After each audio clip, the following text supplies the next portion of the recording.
Ever find yourself waiting endlessly at a big box pharmacy, feeling like just another number? There's a better way. At Tablet Pharmacy, they provide the personalized service you deserve. Check their competitive prices online at tabletpharmacy.ca before you even leave home. They offer free delivery and blister packaging options to make managing your medications easier than ever. With convenient locations in Parksville, Qualicum Beach, and now open in Nanaimo near the Brick, Tablet Pharmacy has been serving Vancouver Island since 2019. Stop being just a prescription number. Experience the Tablet Pharmacy difference today. Visit them online and check their prices at tabletpharmacy.ca. Here come Peter, here comes Dave. Oh, listen. Bringing stories, making waves, no missing. Spinning tales in the podcast cave, so sweet. Laughs and insights everywhere, what a treat. Peter and Dave, they're on the mic, so all right.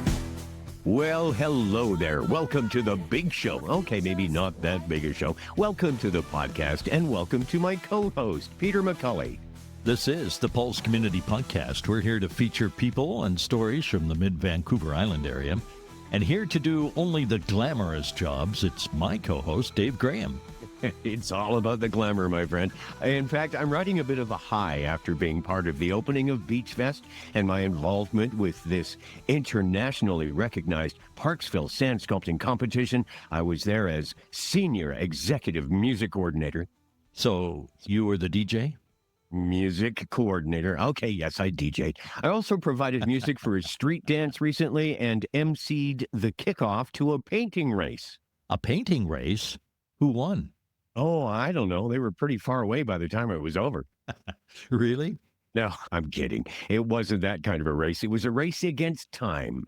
And ours is ticking away, Dave. On this edition, we chat with Sylvia Campbell of the North Island Wildlife Recovery Centre, celebrating their 40th anniversary of helping wildlife on Vancouver Island. So did we have a plan at the beginning? No, but we sure worked on anything that came our way. And we didn't have any training, but we had so much help from other people. We had veterinarians that would help us. We had a fellow that's in the States that knew all about bear. He taught Robin everything he knew. We had people that came and helped us with the gardens. And it's not that we've done it all ourselves. When we started off with just the two of us, now we have 100 volunteers. That's a lot. Professional goaltender Connor LaCouvee of Qualicum Beach has started a hockey school for goalies. We caught up with him to talk all things hockey, and he shared his philosophy on parents supporting children who would like to play. The biggest thing is just trying to support them in a positive manner. Your kid will ultimately end up where they should be. Guidance is great, but no amount of pressure or telling your kid is going to help them. They need to do this on their own. You can support them, you can help guide them, but so many parents, especially now with early specialization in sport, hyper-focused, they want their kid to be skating 10 hours a week in the summer. This is all just causing burnout, and ultimately what this does is it puts a huge strain on the relationship with kid and parent, and that's what you don't want to do. You don't want to destroy your relationship with your kid. That's 100 times more important than your kid's hockey career.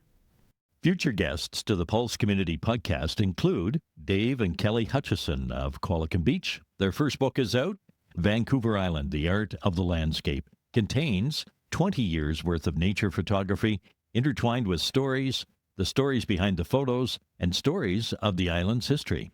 We will also hear from the Oceanside Community Safety Volunteers about an upcoming safety seminar for seniors in which they will cover scams, safety in the home, coping with hot weather, and crime prevention tips. You know, Peter, I was checking out their website. They also offer advice on how to handle traffic circles.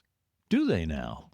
Apparently, not everyone is clear on the concept, and I'm thinking it might be those drivers who are signaling left when turning right to enter their circle, but I'm not here to judge.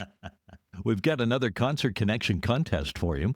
It's a double pass to Beach Fest Rocks, August 8th through 10th. That's 3 days of fabulous music. 2 beach chairs, 1 cooler, and $50 on a smile card from Thrifty Foods in Parksville.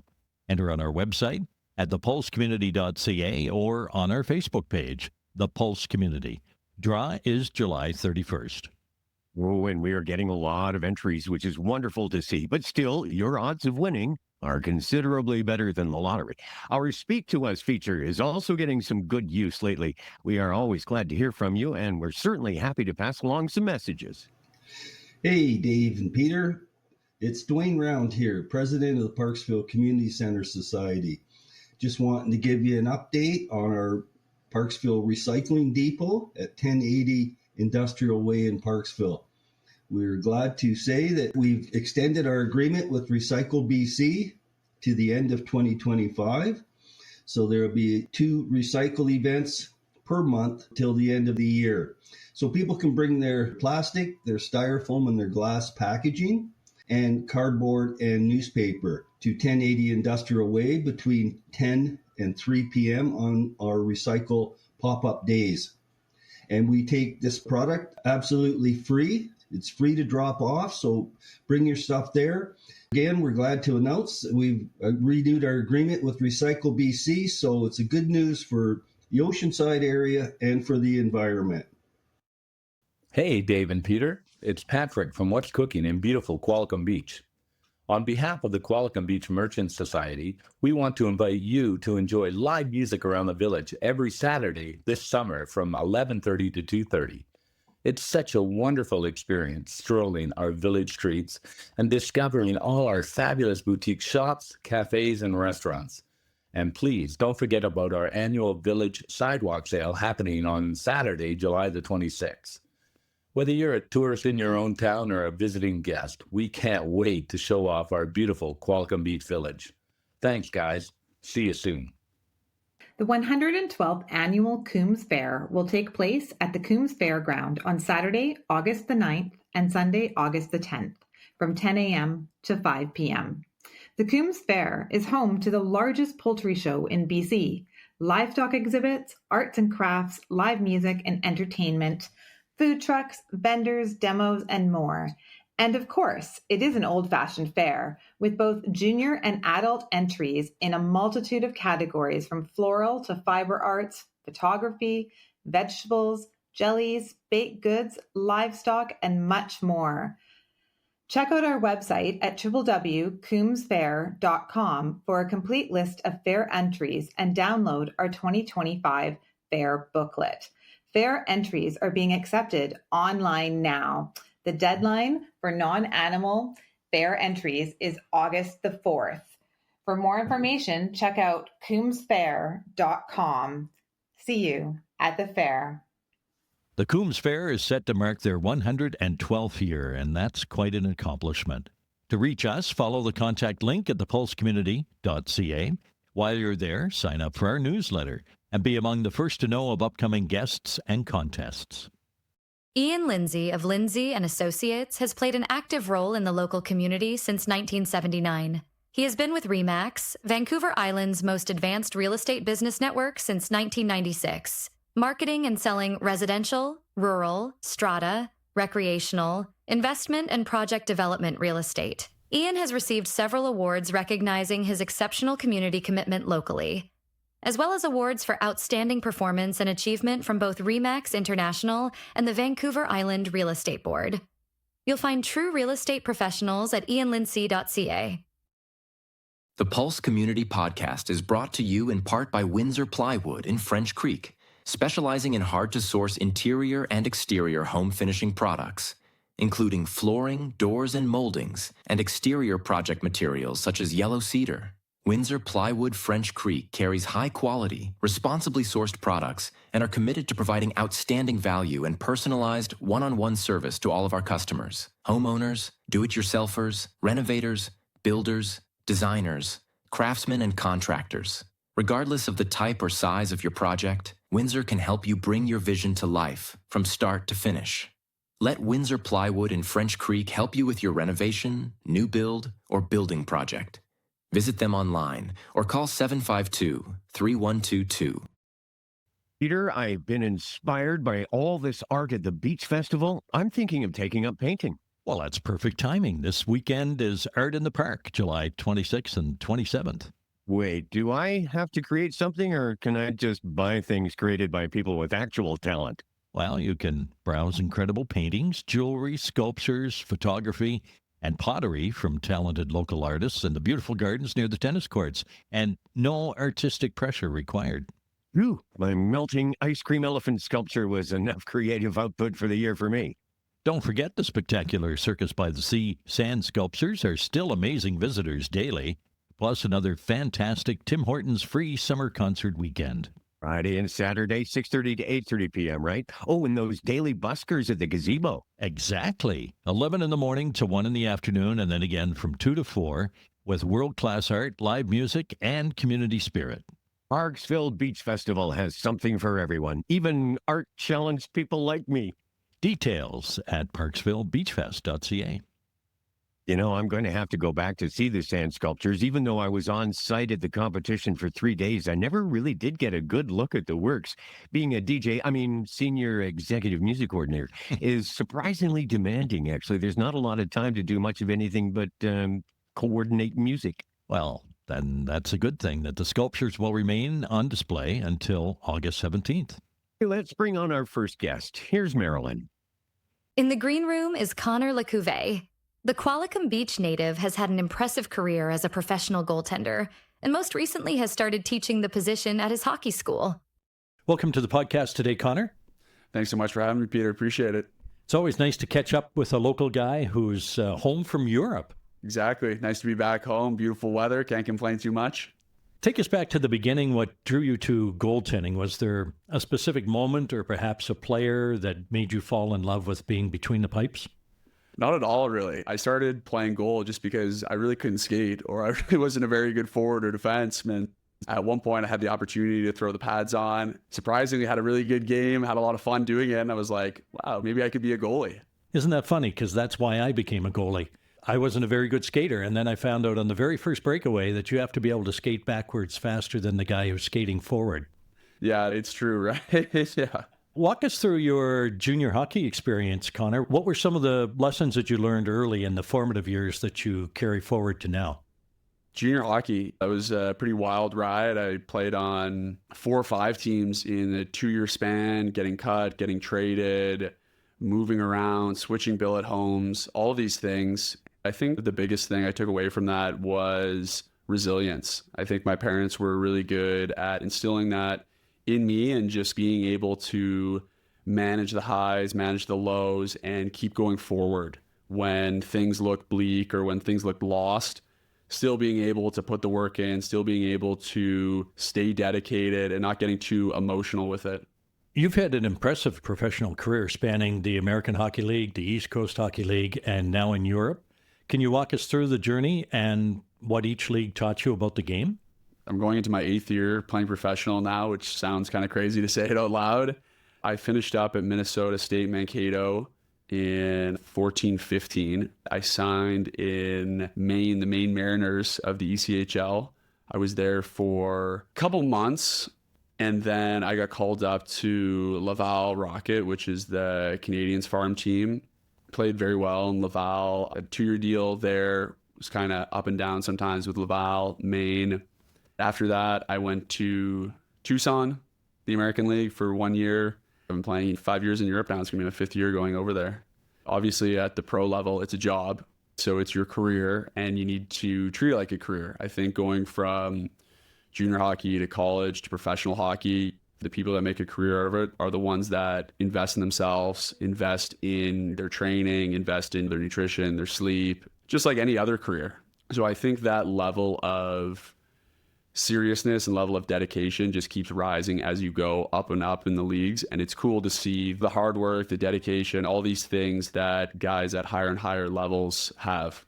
What's been the most memorable save or a game that stands out in your professional career, and what made it so special? The save that I remember the most, I think, is my first year pro. I made an incredible diving save when I was in Laval. We were up 3-2 against the top-ranked team, top first-place team, the Charlotte Checkers, and it was just kind of a crazy lateral play, glove save. We were up 3-0. They had scored one. They had scored a second one, and this would have tied the game, but I made a huge save. saved the momentum. We ended up winning that game. It was Laval's first win, a couple nights. Just really solidified my spot on the team. It really gave me a chance to continue playing there. And the crowd roared. And the crowd roared, exactly. I think, Laval, Place Belle, it's a special place. We had 10,000 fans there. It's a good environment. How do you handle the mental pressure of being a goaltender in a big league, especially knowing that one mistake can change the outcome of a game or a whole season? It's definitely a learned process, a lot of experience that has helped me develop that. I think just being in the moment is the most important. If you're in the moment, you're focused on the puck, you're focused on the play, you're not focused on what ifs, you're not focused on the fans, you're not focused on anything else but the exact moment. And being able to be encompassed in that moment allows you to enter that flow state and allows you just to stay dialed into the things that matter. Connor, can you tell us about a particular coach or a mentor who has significantly impacted your career? There's been so many. I feel like each year there's been one or two guys that have definitely really helped me out. I think from my college career, I would give a shout out to Mike Hastings, my head coach for Minnesota State Mankato. He was an incredible coach, just really held us accountable, really pushed us hard, but also had a love for all the guys on an individual side of things. But as a coach, he was hard on us, very hard on us. We grew a lot. I grew a lot as an individual. Being an everyday guy, that was something that he had really stressed, and that's just putting the work in every day, not resting on your laurels, not living in the past, but bringing it every single day. Attitude and effort, that was kind of his big thing.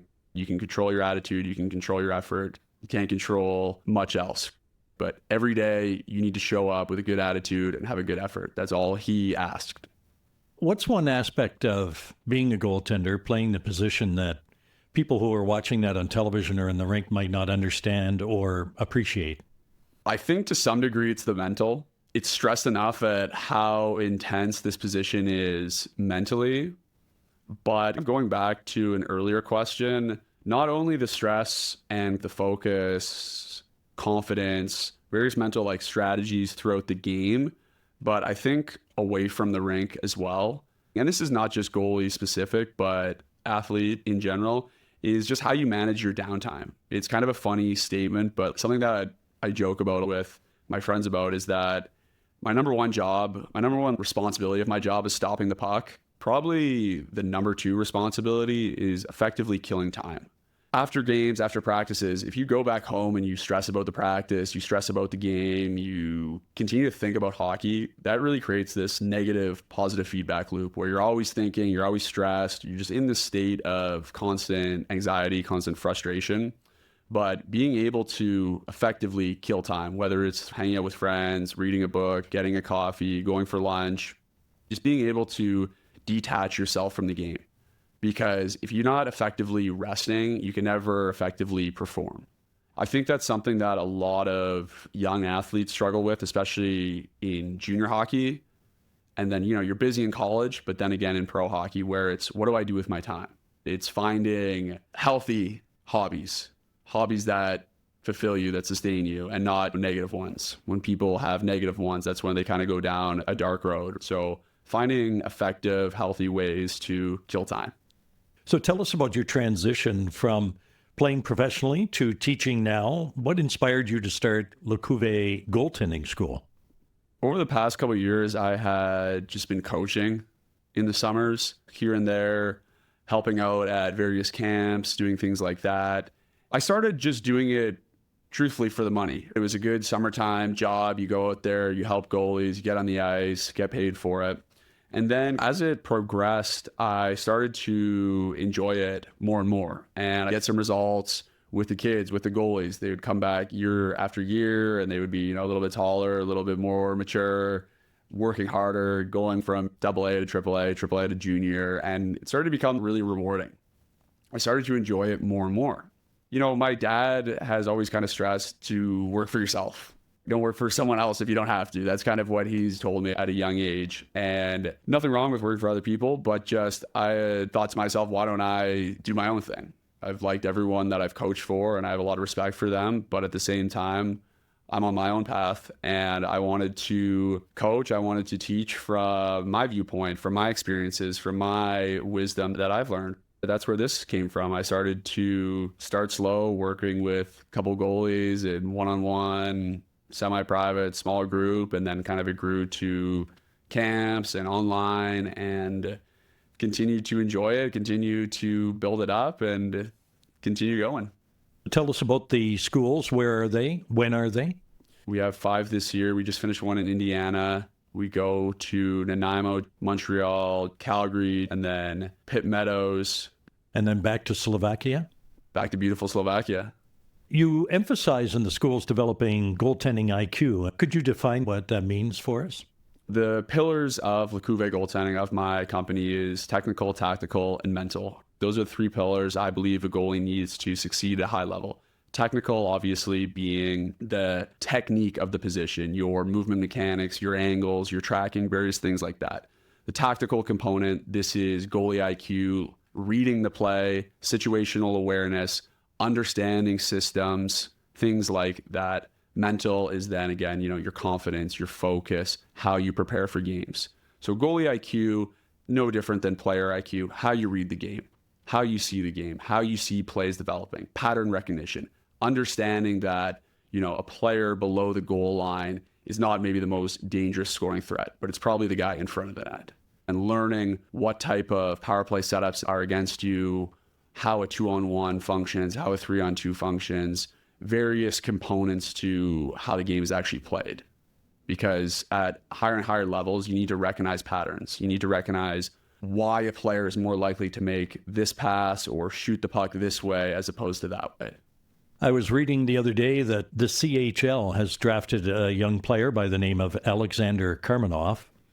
He's 17 years old. He's 7 foot tall, 297 pounds. What do you think of that as a defenseman? I want to see what size his skates are. That's crazy. It's cool to see. I wonder, I hope he does well. It's very interesting to see that size in hockey. We'll see. If I was a goaltender in your position, I wouldn't want to see him in front of me. You couldn't see around him. Exactly. I mean, hopefully he's boxing guys out and keeping them to the outside so you don't have to look around him because that's a huge body. What advice would you give to parents whose kids want to pursue goaltending seriously? Continue to support them. Continue to support them through the tough times, through the good times. Not pushing them, but supporting them is very key. I work with a lot of goalies who have great parents that are supportive, and I also work with some goalies whose parents are a little bit too involved. It comes from a place of love. It comes from a totally loving place, which I understand. As a parent, you have to realize that ultimately it's on your kid. It's on your son. It's on your daughter to want to play at a higher level and want to work to get to a higher level. If they're 15, 16 years old and you're having to ask them to go on the ice, ask them to go to the gym, ask them to do ball work, stop right there. You're going to destroy the relationship with your kid. And so the biggest thing is just trying to support them in a positive manner. Your kid will ultimately end up where they should be. Guidance is great, but no amount of pressure or telling your kid is going to help them. They need to do this on their own. You can support them, you can help guide them, but so many parents, especially now with early specialization in sport, hyper-focused, they want their kid to be skating 10 hours a week in the summer. This is all just causing burnout. And ultimately what this does is it puts a huge strain on the relationship with kid and parent. And that's what you don't want to do. You don't want to destroy your relationship with your kid. That's 100 times more important than your kid's hockey career. Some good advice there, Connor. And speaking of advice, if you could go back and give your younger self a piece of advice that you may have picked up along the way in your goaltending journey, what would that be? I think it's just being confident in myself. Something that I try and coach my goalies, that believing in yourself and being confident in yourself is arguably the most important aspect to goaltending. Confidence, belief in yourself. This together is free and it requires no talent. Now, it requires work to believe in yourself and be confident in yourself, but having those two things throughout your career will supersede any sort of technical and tactical training. And not out of arrogance, not out of cockiness, but continuing to foster and developing a belief in yourself that ultimately you can make it to the next level. And this is, for me, the most important thing for young athletes. Connor, thanks for your time today. Best of luck with the goaltending school and best of luck with the season in Slovakia. Thanks so much for having me on. I appreciate it. Thanks to Connor LaCouvee for being on the podcast. You know, I have a special respect for goalies. I used to be put in goal quite a bit when playing hockey as a kid, not due to any lightning-fast reflexes on my part, rather because I was actually never any good at skating. And that's the reason I was a goalie, too. But were you any good at goaltending? Well, I had no equipment, no padding at all, so whenever a puck was sent in my direction, I'd tend to want to get out of its way. So, no, I was not a good goalie. I'm guessing you took a few shots to the head then, eh? Say what now? Let's talk about our kids' offerings, the Skookum Kids Stories, including the series about Captain Dave and his first mate, Larry the Lobster, aboard the Mellow Submarine. Their latest episode involves a visit to Beach Fest, some sandcastles, and a treasure hunt. And in our other series, Peter and his dog Gracie, in their latest adventure, reveal how children can have an impact on their community through acts of kindness and community service. Hear all about it in Peter and Gracie and their food bank adventure.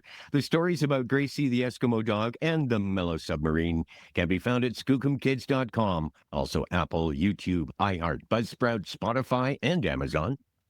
There's exciting news for book lovers. Fireside Books in Parksville now has a second location in Port Alberni, the Bookworm. Used books are just $5 each, and be sure to ask about their volume discounts.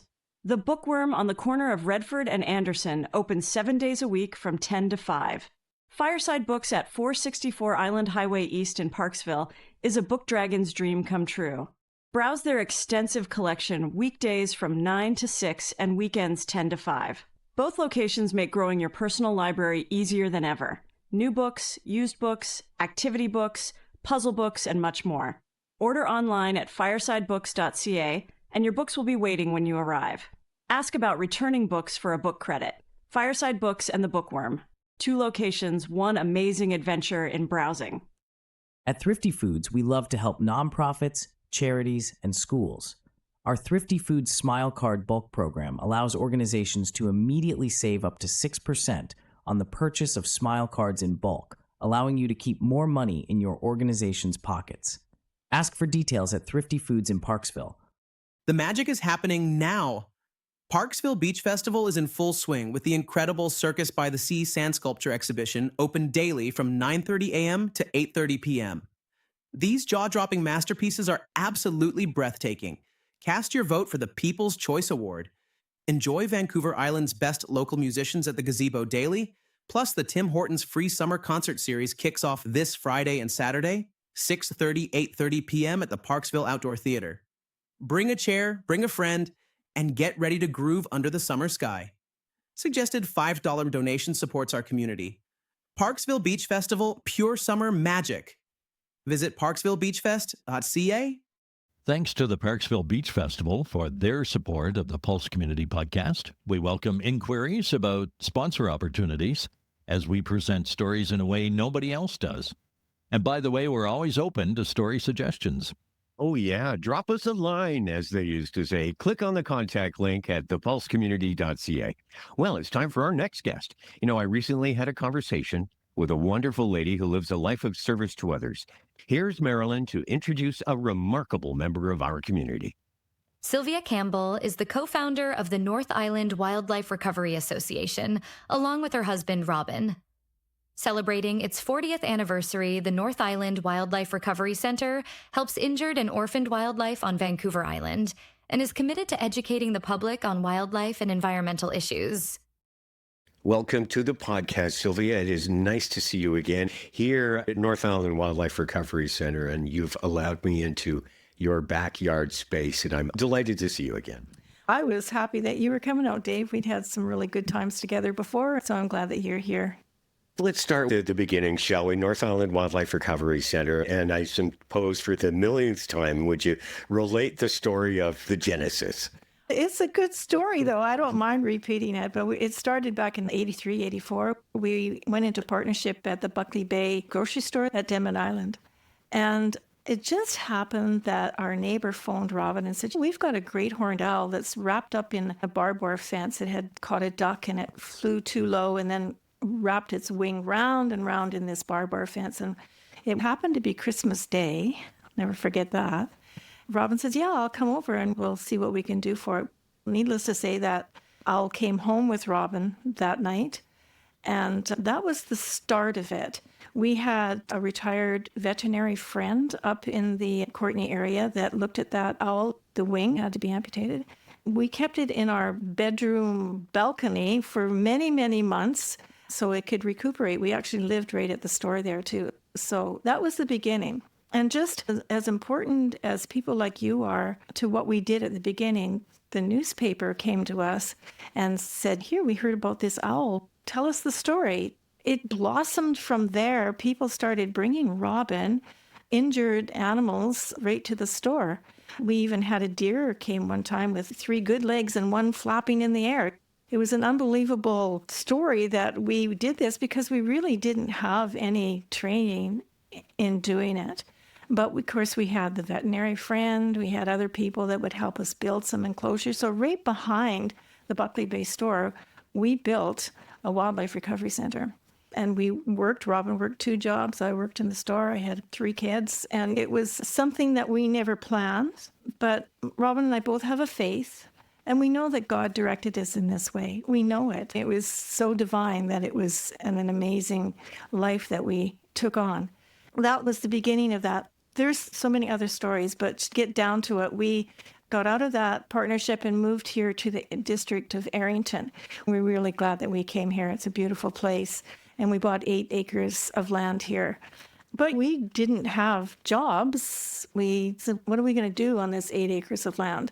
When we were up at Buckley Bay, because we had left, we had made it a nonprofit organization at that time, and a lot of the animals that we had went to other rehab centers. So we wanted to start again here in Errington. That's exactly what we did. We wanted to get back into wildlife, but then we didn't have any means of money coming in at all. All our money went to buying this piece of property, right? We had a friend that knew us from many years and knew that we liked animals, we liked children, we liked the disabled, we liked the elderly. That's what both Robin and I were like. And they said, would you want to look after this challenged lady for the weekends? And we said, yeah, sure, we'll do it. And we took her on, and Christmas came, and she never left.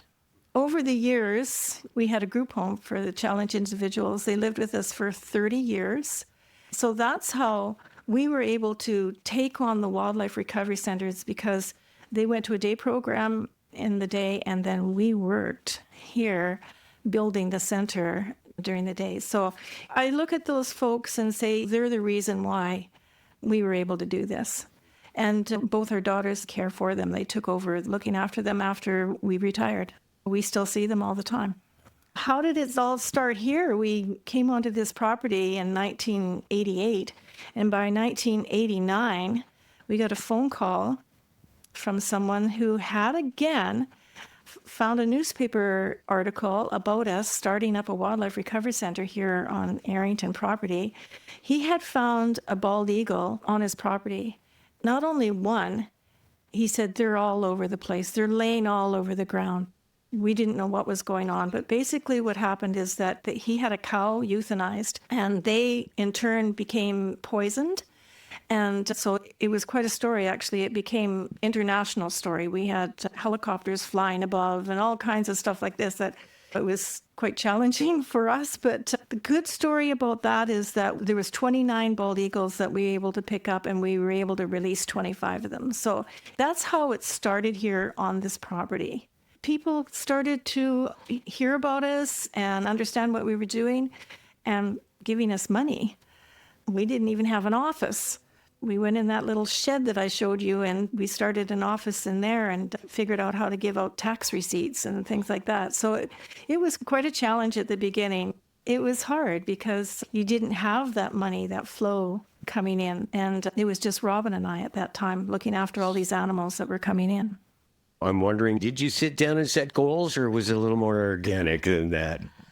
That's a really good question, because I don't think we ever sat down and did a plan. I need to tell you a little bit about Robin. He's a dreamer. He's a visionary. He has passion. When you look around the center, it's not like a normal place. It's beautiful. It's landscaped. It's every enclosure has something unique about it for that animal. So that's how he works. So did we have a plan at the beginning? No, but we sure worked on anything that came our way.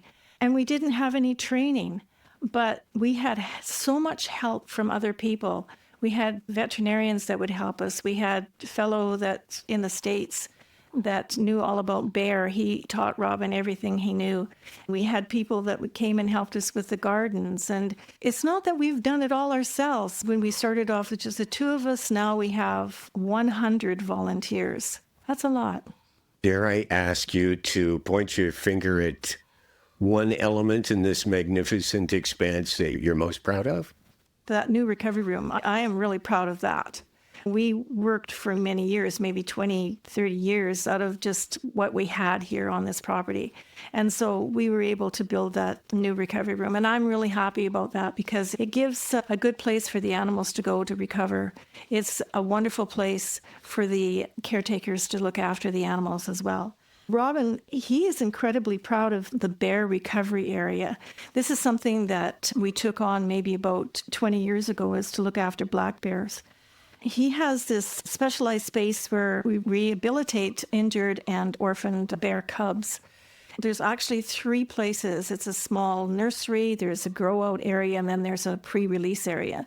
And each one has an amazing aspect to it just for black bears.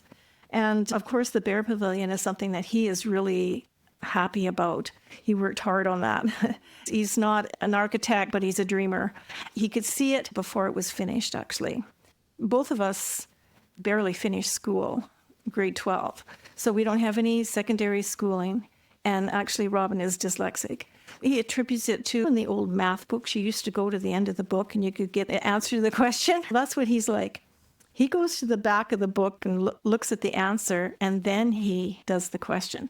He sees that bear pavilion before it's done, and then he just tells people how he would like to have it done. So there's no drawings to make sure this is like that. It's just all in his head, and that's what this whole place has been like. It's just such a dream and a passion that we both had, and it's worked out.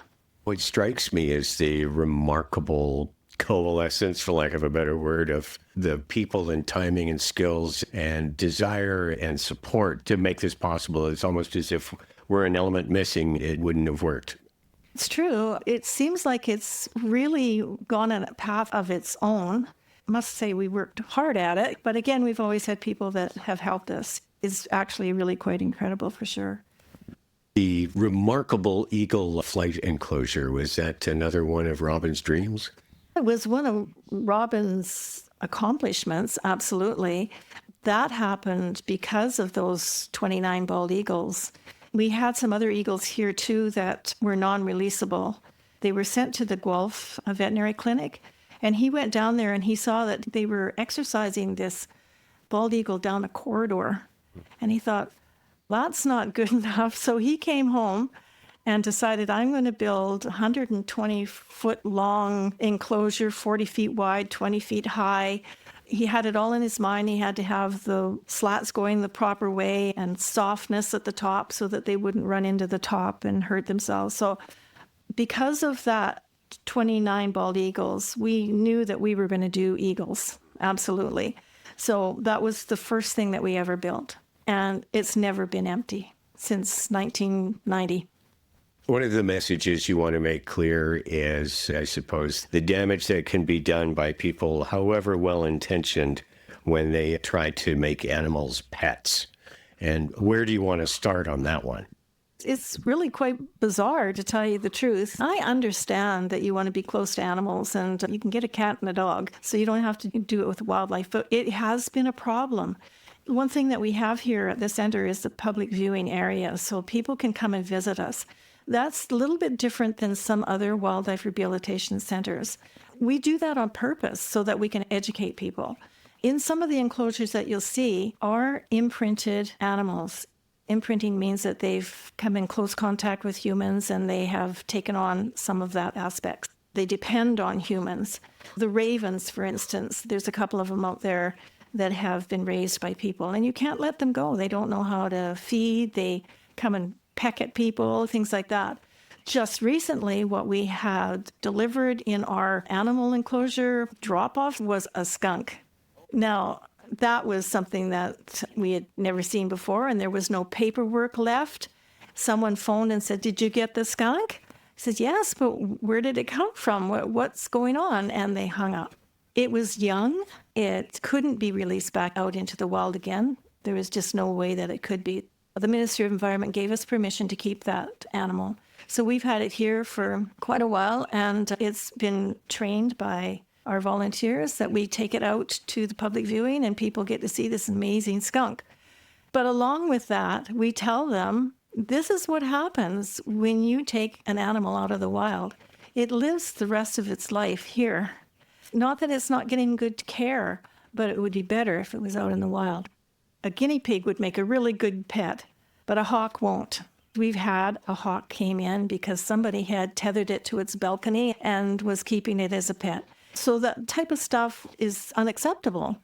After decades of school bus tours, have you seen attitudes in children changing towards wildlife? Kids are great. Kids are really wonderful. And yes, I think over the years, what I've seen is that even in school, they're teaching more about wildlife because you can see it. There are some kids that could care less, but the ones that you see are really into it. It's amazing. It's wonderful to see. What we have noticed, though, is that there's a lot of children who come here and they said, we want to do this. We would love to run a wildlife recovery center or be a vet or animal caregiver. And they said, can we volunteer here? But because of the zoonosis, which is diseases of wildlife, which would really affect children more than it would an adult, we can't do that. But what we have done is we started what is called the green teams. And they're children between the ages of 12 and 18. And they come and volunteer here educating the public. We teach them everything that we know as much as we can about the animals, and they set up a table and they teach people about wildlife. The really interesting thing is we have someone starting to work for us who was a green teen. I am so excited about that because that program to me is really setting those kids apart and setting them up for a wonderful future with wildlife. We had one scholarship that we gave to a green teen so that she could go into some environmental program. I guess this place could be seen as something of a reflection of the often unfortunate interactions between human and wildlife. Over the decades, what has your experience here told you about changes or trends in terms of the status of wildlife and habitats in this region? I can't give you numbers, but we look after about 700 animals a year. Why they come in is because 90% of it is because of human interaction, directly or indirectly. So there's car collisions, there's clearing of land while it's baby season, or cat attacks is huge. The cats take millions of birds, electrocution, things like that. So it's all got to do with humans is why we have the animals. But I can't tell you if the numbers have gone down. We're still getting animals coming in all the time. What we know is that if we educate people, it's going to get better. And I think it has gotten better. We don't do fawns, but we used to. We used to get 20 fawns in the spring. We knew that they shouldn't be coming in. So we had to start educating people and saying, listen, if you see a fawn alone, the mother's probably half a mile away. Just leave it alone. Over the years, we've discovered that there's only maybe 1 or 2, 3 fawns that come in, and for the right reason. We know that our education is working. We haven't mentioned yet that this is a major event, 40th anniversary. You want to talk about some of the plans? Yeah, we're excited about that, like 40 years, holy cow.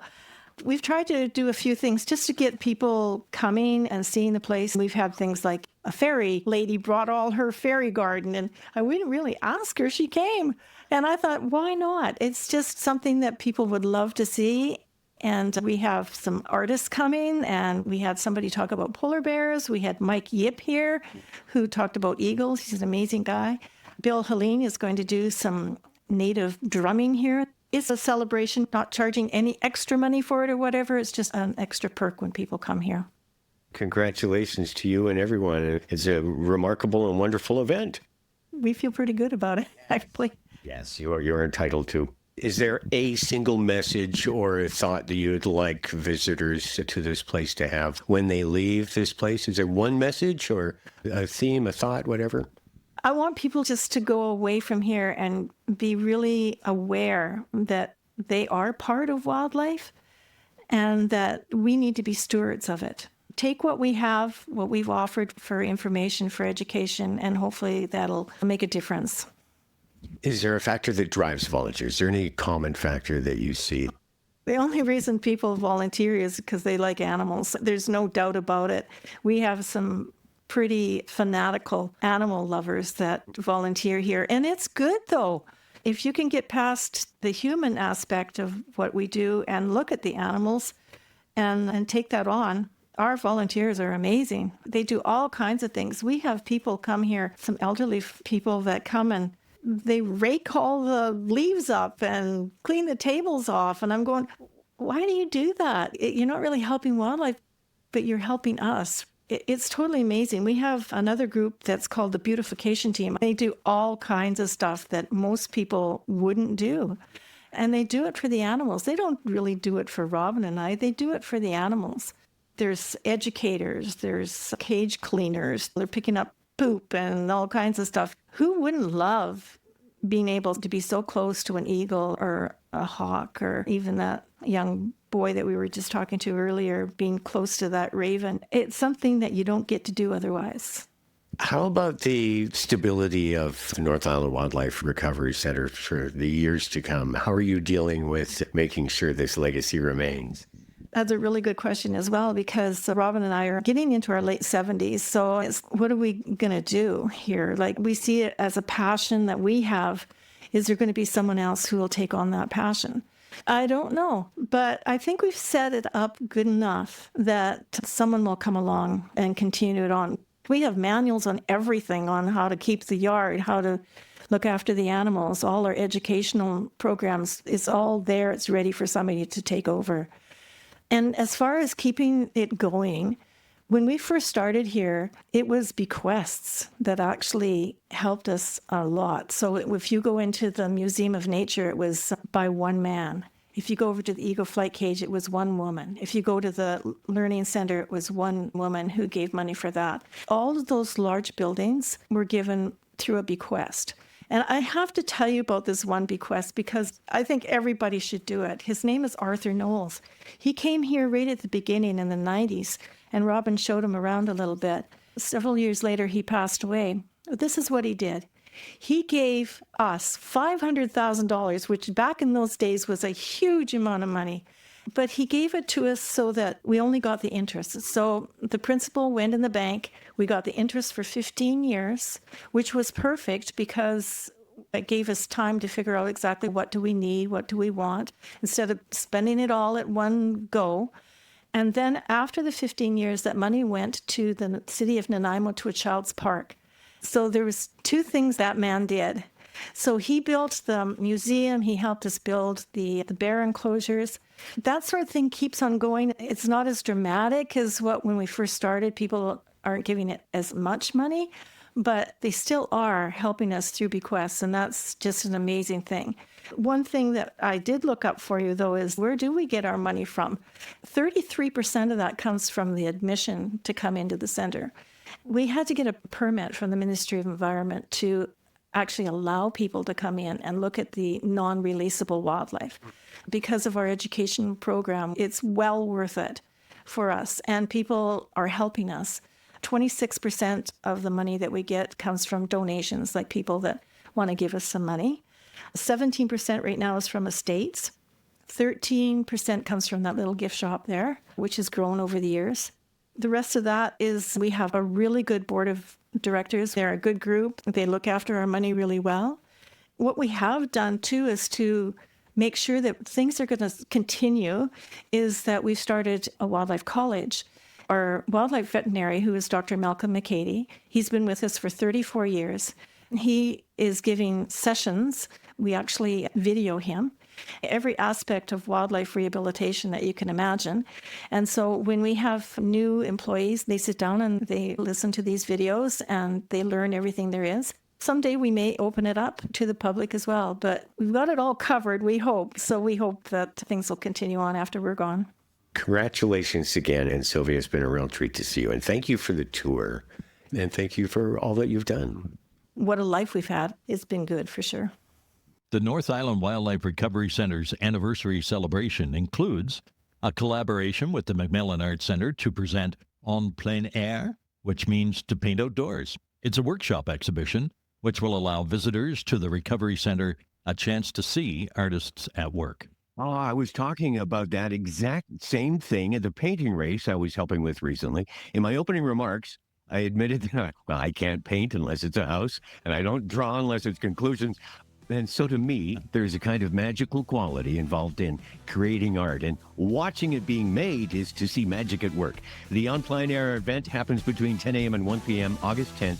You know, I've said it before, Peter, and I'm going to say it again. I firmly believe we are all artists, whether we know it or not, and to find our creative voice is to live life more fully. And speaking of being full, oh, is it time to see Mabel in the cafeteria? You know it. Mabel's an artist too, you know. Oh, yeah? How's that? You've seen what she can do with gravy. I'm in the mood for an order of fries smothered in art. Here comes Peter, here comes Dave. Oh, listen. Bringing stories, making waves. No missing. Spinning tales in the podcast cave. So sweet. Laughs and insights everywhere. What a treat. Peter and Dave, they're on the mic, so